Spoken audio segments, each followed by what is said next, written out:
बिस्मिल्लाहिर्रहमानिर्रहीम। Dear student, अस्सलाम वालेकुम। आज का हमारा टॉपिक है कोऑर्डिनेट कोवलेंट बॉन्ड। देखिए, हमने कोवलेंट बॉन्ड पहले भी पढ़ा था। कोवलेंट बॉन्ड में म्यूचुअल शेयरिंग होती थी, लेकिन यहाँ पर थोड़ा इसका नाम चेंज हो गया, कोऑर्डिनेट कोवलेंट बॉन्ड, और उसका एक और नाम भी है डेटिव बॉन्ड।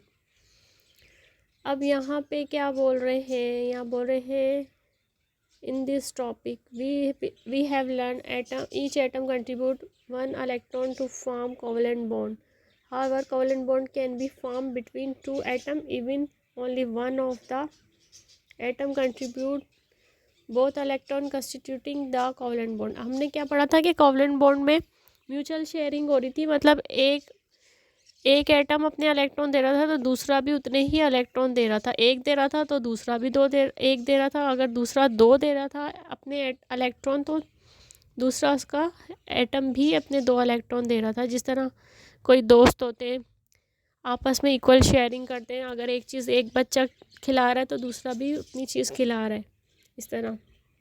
अब यहाँ पे जो है कोऑर्डिनेट कोवलेंट बॉन्ड में ये चीज़ है कि एक बंदा अपनी चीज़ शेयर कर रहा है, लेकिन दूसरा बंदा अपनी चीज़ शेयर नहीं कर रहा। और यहाँ पर जो है क्या होगा, इसके अंदर जो है अब यहाँ पर पढ़ते हैं, फिर पता लगता है। When atom contribute both electron constituting the covalent bond, such a bond is called as coordinate covalent bond और dative bond. Coordinate covalent bond में हमारे पास जो है वन साइडेड इलेक्ट्रॉन शेयर होते हैं, तो इस वजह से यहाँ पर अभी ऊपर नीचे एग्जाम्पल भी आएगी। तो यहाँ पर जब वो डोनर होगा ना, तो फिर उसमें हम एरो की मदद से शो करवाएंगे। यहाँ पर कंसेप्ट क्या लिखा हुआ है डोनर और एक्सेप्टर का। That donate electron pair is called donor and the atom which accept electron is called acceptor. जाहिर सी बात है, जो देगा उसको डोनर बोलेंगे, जो एक्सेप्ट करेगा उसको एक्सेप्टर कहेंगे। जो डोनर होगा वो पॉजिटिव चार्ज रखेगा, जो एक्सेप्टर होगा वो नेगेटिव चार्ज रखेगा। और कोऑर्डिनेट कोवलेंट बॉन्ड में एरो की मदद से जो है इलेक्ट्रॉन शेयरिंग दिखाई जाती है। अब यहाँ पर सपोज यहाँ पे अमोनिया एंड हाइड्रोजन क्लोराइड का यहाँ पे एक रिएक्शन दिखाया है। अब यहाँ पर आप देखें तो हमारे पास जो है ना क्या किया है, ये देखिए, यहाँ पर हाइड्रोजन और नाइट्रोजन दोनों ने अपना एक एक इलेक्ट्रॉन एटम से शेयर किया, यहाँ पर भी शेयर किया। लेकिन आप नीचे देखें तो यहाँ पर कुछ लोन पेयर बचे हुए हैं, नज़र आ रहे हैं आप, ठीक है। अब जो लोन पेयर ये अच्छा, एक चीज़ और, ये जो लोन पेयर है ना, ये पार्टिसिपेट नहीं कर रहे, किसी दूसरे बॉन्ड के साथ बॉन्डिंग नहीं कर रहे, तो इस वजह से इसको लोन पेयर का नाम दिया। और जो आपने ये ऊपर देखा, जो नाइट्रोजन और हाइड्रोजन दोनों अपने अपने इलेक्ट्रॉन शेयर कर रहे हैं, तो इसको आप बोलोगे बॉन्ड पेयर, क्योंकि वो बॉन्डिंग कर रहे हैं और बॉन्डिंग करके पेयर बना रहे हैं, इसको बॉन्ड पेयर बोलेंगे। और जो इलेक्ट्रॉन शेयरिंग में हिस्सा नहीं ले रहे, पार्टिसिपेट नहीं कर रहे, वो लोन पेयर कहलाएंगे। अब इसके साथ उन्होंने एक HCl साथ रखा है, और उसको अब यहाँ पर देखें तो आपको क्या नज़र आ रहा है, NH3 नज़र आ रहे हैं आपको। यहाँ पर क्या नज़र आ रहे हैं, NH3। ये क्या है, NH3। अब इसको ज़रा आगे देखेंगे तो आपको फिर पता लगेगा आगे। यहाँ पर ये देखें, ये 4 हो गई। कैसे, हाइड्रोजन, जो ये वाला हाइड्रोजन जो है, इसने पार्टिसिपेट किया इसके साथ, ये यहाँ से क्या करेगा, इसके साथ शेयरिंग कर लेगा, वन साइडेड शेयरिंग हो जाएगी। तो फिर दोनों मिलके फिर एक बॉन्डिंग बना लेंगे। ये यहाँ पर देखें, ये आप देख रहे हैं, ये यहाँ पर नज़र आ रही है बॉन्डिंग, ये रही। अब यहाँ पर हाइड्रोजन जो है उसने अपने एक एटम दिया, और दूसरी तरफ से हमारे पास जो यहाँ पर एक नाइट्रोजन का लोन पेयर था, उसके साथ मिलके इसने बना लिया, 4 बना दिया। तो 4 हाइड्रोजन यूज़ हो गए, तो NH4 बन गए। अब यहाँ पर इसने डोनेट किया है, तो इस वजह से यहाँ पे आपको ये पॉजिटिव चार्ज नज़र आ रहा है। इसने डोनेट किया हाइड्रोजन के साथ, हाइड्रोजन और नाइट्रोजन दोनों ने शेयरिंग कर ली, तो ये डोनर हो गया। और ये नेगेटिव साइन नज़र आ रहा है क्लोरीन पे, ये एक्सेप्टर हो गया। इसी तरीके से एक यहाँ पर और वाटर मॉलिक्यूल है, तो वाटर मॉलिक्यूल में भी आपको यहाँ पर क्या नज़र आ रहे हैं, आपको यहाँ पर बॉन्ड नज़र आ रहे हैं। ये देखें, दो तरफ से तो हाइड्रोजन के साथ बॉन्डिंग हो रही है, यहाँ पर और यहाँ पर, लेकिन आगे चल के क्या हो रहा है कि हमारे पास कुछ इलेक्ट्रॉन ये बच रहे हैं, यहाँ पर भी बच रहे हैं, इनको क्या बोलेंगे, लोन पेयर कहेंगे। ये लोन पेयर हमारे पास जो बच रहे हैं ना, ये फिर किसके साथ, ये एक हमारे पास एक हाइड्रोजन आइंस आया। अब यहाँ पर देखें, इसके पास पॉजिटिव चार्ज है और ये यहाँ पर जो है हाइड्रोजन आयन से इसके पास एक इलेक्ट्रॉन है, और ये यहाँ पर जो था इसने अब इसके साथ हाइड्रोजन के साथ पार्टिसिपेट कर लिया एक लोन पेयर ने।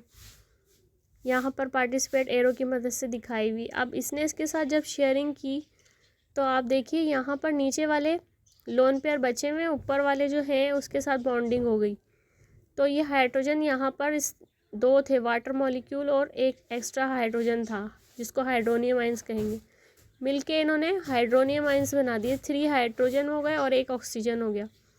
और ये यहाँ पर आपको जो नज़र आ रहा है, ये देखें, इसने कोवलेंट बॉन्डिंग की है, लेकिन कोऑर्डिनेट कोवलेंट बॉन्डिंग की है क्योंकि यहाँ पर लोन पेयर बच रहे थे। इस वजह से फिर एक तीसरा एटम के साथ मिलकर इसने बॉन्डिंग की और H+ साइन आ गई, और इसी तरीके से फिर ये H3 बन गया और ऑक्सीजन के ऊपर पॉजिटिव चार्ज हो गया, उसने डोनर था और इसने एक्सेप्ट किया, मिलके एक नई चीज़ बना दी, हाइड्रोनियम आइंस बना दिए।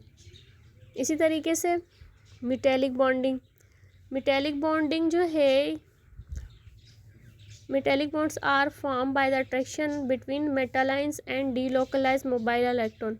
अब यहाँ पर जो मेटेलिक बॉन्डिंग है, इसमें मसला ये है कि कोई मेटल है, लेट्स सपोज अगर इसको ही आप बोल दें कि एक आयरन की शीट है, ये एक आयरन की शीट में एक मेटल जो होता है ना वो पॉजिटिव चार्ज डोनेट कर रहा है, ठीक है, ये आपको जो नज़र आ रहे हैं पॉजिटिव चार्ज। अब ये अपने अंदर से इलेक्ट्रॉन लॉस भी कर रहा है, खुद तो वो पॉजिटिव चार्ज रखता है लेकिन इलेक्ट्रॉन लॉस भी कर रहा है। अब ये यहाँ पर सारे जो हैं इलेक्ट्रॉन जमा हो रहे हैं साइड पर, इनको डीलोकलाइज इलेक्ट्रॉन बोलेंगे, और साथ में यहाँ पर जो है पॉजिटिव इलेक्ट्रॉन भी मौजूद हैं, पॉजिटिव चार्ज वाले। तो यहाँ पर पॉजिटिव और नेगेटिव अट्रैक्शन जो है ना मेटल आइंस के दरमियान, जैसे यहाँ दिखा रहे हैं कि 2 मेटल आइंस हैं और दोनों के पास पॉजिटिव और नेगेटिव चार्ज नज़र आ रहा है, ठीक है ना। तो ये पॉजिटिव और नेगेटिव चार्ज होने की वजह से क्या होगा, ये नई बॉन्डिंग, इस आपस में इनकी इलेक्ट्रोस्टैटिक फोर्स बहुत ज़्यादा होगी, अट्रैक्शन दोनों एटम्स के दरमियान ज़्यादा होगी। तो इस वजह से ये डीलोकलाइज इलेक्ट्रॉन जो है मूवमेंट में रहेंगे और साथ में जो है उसके ऊपर चार्ज रखेंगे। जो इस मतलब जो मेटल है उसका अपना भी चार्ज है और साथ में जो वो मेटल इलेक्ट्रॉन अपने लॉस कर रहा है तो उस वजह से उसके नेगेटिव चार्ज भी है। यहाँ पर क्या बता रहे हैं, metal atom loss the outer shell electron, जैसे मैंने कहा आउटर शेल इलेक्ट्रॉन लॉस करेंगे तो फिर इसकी वजह से क्या होगा, ये पॉजिटिव इलेक्ट्रॉन पॉजिटिव चार्ज आ जाएगा। अब पूरी एक मेटल की शीट है, आयरन शीट है, लोहे की शीट समझ लें, तो ये सारे जो हैं Fe हैं, तो ये अपने खुद अपना एक इलेक्ट्रॉन लॉस कर सकते हैं आसानी से। अब क्या बोल रहे हैं, the outer shell electron are free to move between metal ions so delocalize and move freely. तो ये डीलोकलाइज होकर मतलब ये फ्री हैं, आज़ाद हैं, तो ये इसलिए इजीली घूम रहे हैं, इनको डीलोकलाइज इलेक्ट्रॉन बोल रहे हैं। ये सब मिलके इस तरीके से पॉजिटिव और नेगेटिव अट्रैक्शन भी साथ में मौजूद है। तो यहाँ पर एक क्या है, मेटेलिक बॉन्ड के दरमियान एक अट्रैक्शन प्रोड्यूस हो रही है। अब thus the metal lattice structure which show positive charge ions surrounded by delocalize electron. अब डीलोकलाइज इलेक्ट्रॉन भी सराउंडिंग में मूव कर रहे हैं और साथ में पॉजिटिव चार्ज भी है। तो ये इस तरीके से यहाँ पर जो है ये मेटेलिक बॉन्डिंग कहलाएगी क्योंकि यहाँ पर मोबाइल इलेक्ट्रॉन मौजूद है। Thanks for